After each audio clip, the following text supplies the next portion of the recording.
Gibutyag ni Vice President Sara Duterte nga ang wala pagtuman sa mga saad ni Pangulong Bongbong Marcos matud pa ang rason sa ubos nga performance sa iyang alyansa senatoriable sa bag-uhay lang natapos nga 2025 midterm elections. Samtang Senado mag-convene na sa June 3 isip impeachment court sa trial kang VP Sara. Ato ibalik si Argil Relator. Sa ulahing interview sa media kang Vice President Sara Duterte, nagtuo ang bise nga tungod sa wala pagtuman ni Pangulong Bongbong Marcos sa iyang mga saad ang hinungdan sa ubos nga performance sa mga senatoriables nga sakop sa alyansa ni adtong eleksyon. Why do I think that the alyansa senators did not perform well? It's because of the president. The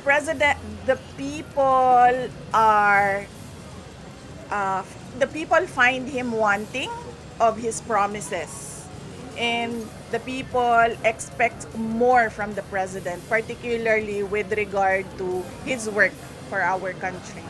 So they should not blame anyone else, anything that has happened. It's just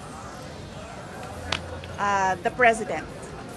Samtang sa Hunyo na mag-convene ang Senate Impeachment Court para sa trial kang Vice President Sara Duterte.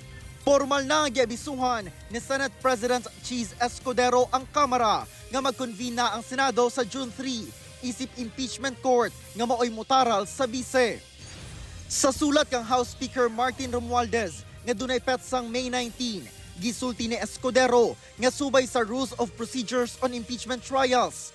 Andam ang Senado sa June 2, alas 4 sa hapon nga dawaton ang panel of prosecutors sa Kamara. Kini ang adlaw sab nga pagbalik sa regular nga sesyon sa Senado.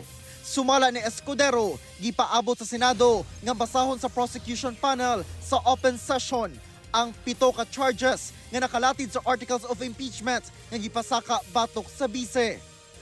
Pagkaugma niini o June 3 sa alas 9 sa buntag, mag-convene ang Senado isip impeachment court para sa pag-issue og mga summon o uban pang samang orders.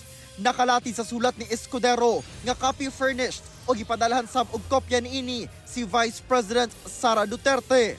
Ginakuhaan pa og pahayag si VP Sara labot sa migulang schedule sa impeachment trial.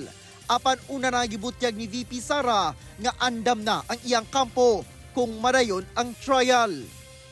Ako si Argil Relator. 1 Mindanao.